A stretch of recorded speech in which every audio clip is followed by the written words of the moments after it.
Assalamualaikum warahmatullahi wabarakatuh. Selamat pagi anak-anakku sekalian. Pada kesempatan di pagi hari ini kita akan membahas mengenai materi globalisasi. Sebelum masuk kepada materi globalisasi, kita akan menjelaskan mengenai tujuan pembelajaran pada pagi hari ini. Yang pertama, tujuannya yaitu siswa mampu menjelaskan definisi globalisasi. Kemudian yang kedua, siswa mampu menjelaskan bentuk-bentuk globalisasi. Kemudian yang ketiga, siswa mampu menganalisis dampak-dampak globalisasi. Kemudian yang keempat, siswa mampu mendeskripsikan upaya menghadapi globalisasi. Itulah beberapa tujuan mengenai globalisasi. Stop. Baiklah, kita masuk kepada pembahasan yang pertama, yaitu mengenai definisi globalisasi. Globalisasi berasal dari kata global, yaitu diartikan sebagai universal ataupun mendunia. Secara istilah, globalisasi diartikan sebagai suatu proses yang mendunia. Proses ini membuat manusia saling terbuka dan bergantung satu sama lain tanpa batas waktu dan tanpa batas jarak.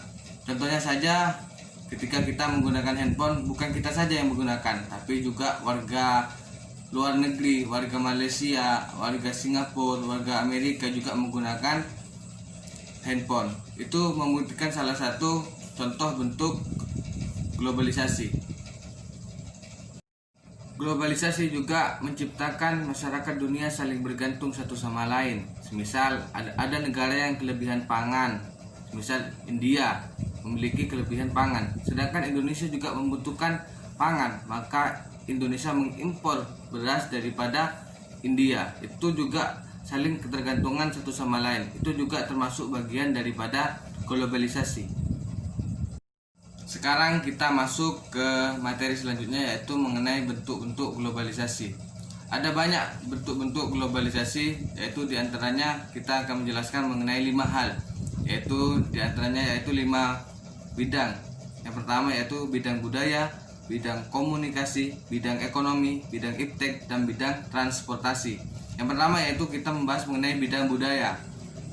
Memang budaya ini adalah salah satu yang terdampak daripada akibat globalisasi. Di antaranya yaitu kita tahu semua bahwasanya bahasa Inggris merupakan bahasa dunia, bahasa yang dipelajari oleh semua kalangan, ya, mulai dari oleh masyarakat Indonesia khususnya, kemudian masyarakat luar negeri juga, masyarakat Malaysia, masyarakat Singapura juga belajar bahasa Inggris.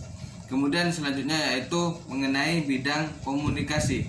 Sudah jelas ini adalah salah satu bidang yang memang terdampak sekali akibat dari globalisasi, yaitu diantaranya ada beberapa contoh, yaitu HP, internet, itu juga sudah mendunia, sudah digunakan oleh orang banyak di dunia. Kemudian yang ketiga yaitu masuk ke bidang ekonomi. Di sini yaitu ada beberapa produk-produk yang memang sudah mendunia. Di antaranya yaitu kita ketahui bersama, yaitu KFC, McDonald, Pepsi, Cola, dan lain sebagainya. Itu adalah salah satu produk-produk yang memang sudah mendunia. Kemudian yang keempat yaitu dalam bidang iptek. Sudah jelas ilmu pengetahuan dan teknologi, diantaranya contohnya yaitu komputer, laptop, email, TV, dan lain sebagainya. Itu adalah salah satu contohnya dalam bidang iptek. Kemudian yang kelima yaitu bidang transportasi. Ya, membahas mengenai transportasi, dahulu kala memang transportasi pada awalnya yaitu ya menggunakan kaki sebagai alat transportasi. Kemudian selanjutnya dari zaman ke zaman itu semakin berkembang, yaitu menggunakan kuda, menggunakan mobil. Sekarang sudah dapat dipangkas waktu perjalanan lewat pesawat terbang yang cuma misal dari Surabaya ke Jakarta ditempuh dalam waktu yang singkat. Itu adalah salah satu bentuk globalisasi dan kemajuan zaman. Selanjutnya kita akan membahas mengenai dampak-dampak globalisasi.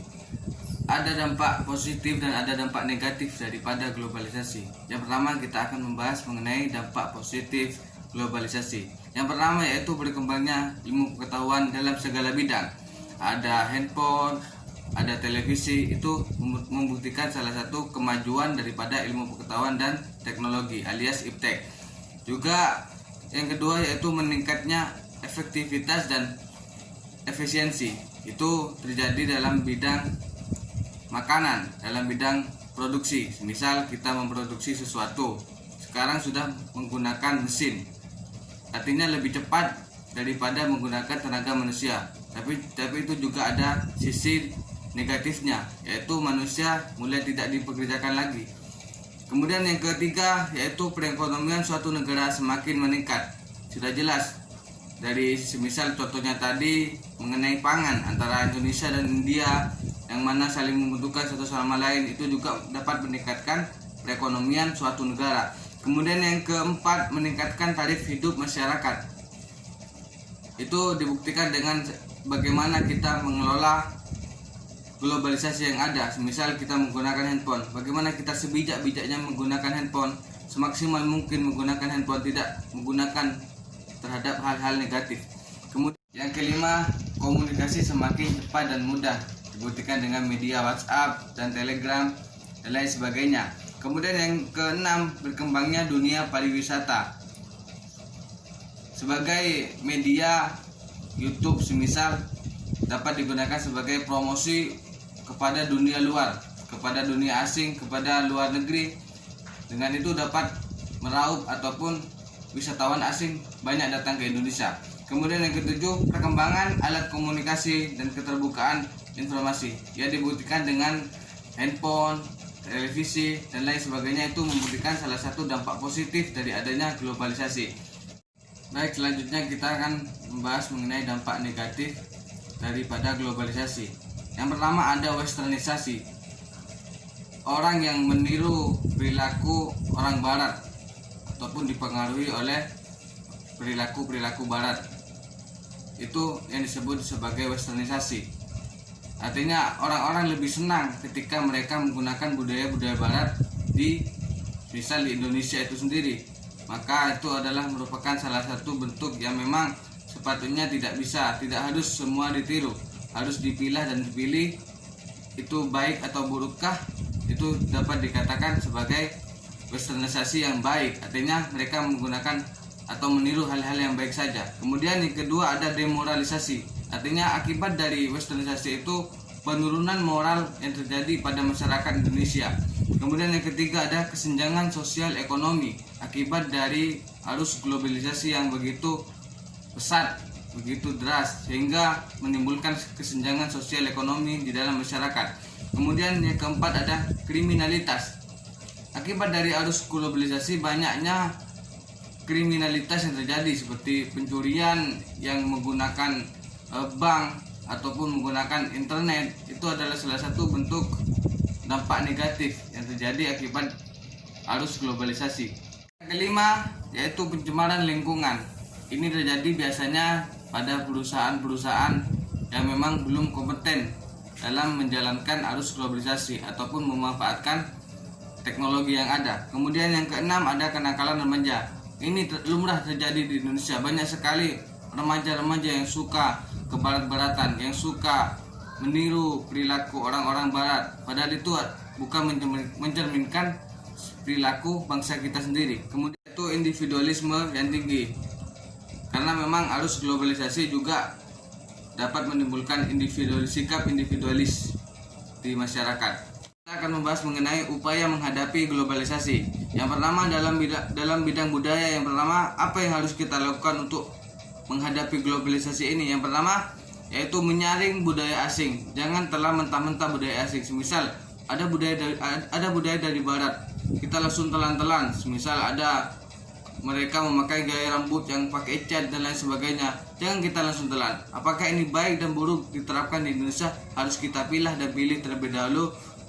Kemudian selanjutnya yaitu mempromosikan budaya lokal. Ini yang harus kita lakukan sebagai orang Indonesia, yaitu harus berani mempromosikan, ini loh budaya saya, ini loh budaya lokal saya. Harus bangga terhadap budaya lokal kita sendiri.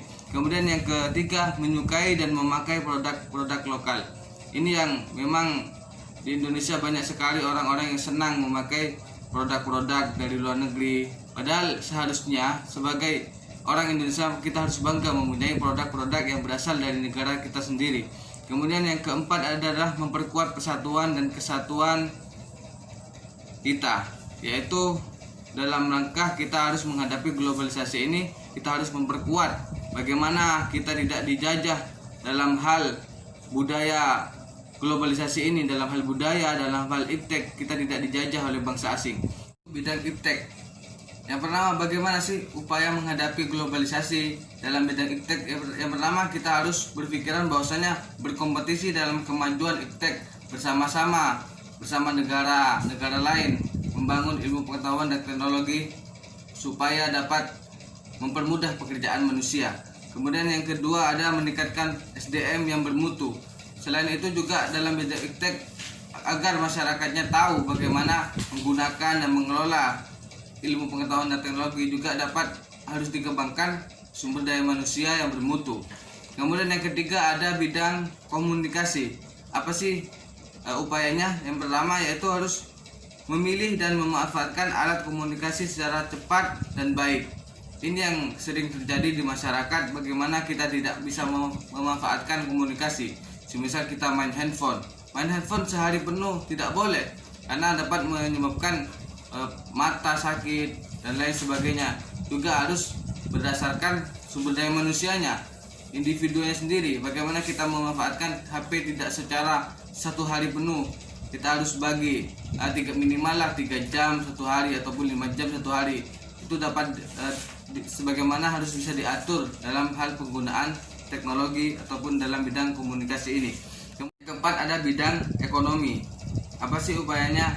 Yaitu kita harus menyiapkan SDM yang kompeten dalam bidang ekonomi dan juga dalam bidang teknologi, sehingga dapat memadukan keduanya sehingga menciptakan ekonomi yang kreatif dan menciptakan lapangan kerja baru. Kemudian yang kelima ada bidang transportasi. Apa sih upayanya kita menghadapi globalisasi? Yaitu memanfaatkan alat transportasi sesuai jarak dan waktunya. Baiklah, itu saja materi yang dapat saya sampaikan mengenai globalisasi pada pagi hari ini. Semoga bermanfaat dan berguna untuk anak-anakku sekalian. Dan jangan lupa ketika keluar rumah, jangan lupa pakai masker dan selalu cuci tangan dan tetap menggunakan protokol kesehatan kemanapun pergi. Terima kasih. Wassalamualaikum warahmatullahi wabarakatuh.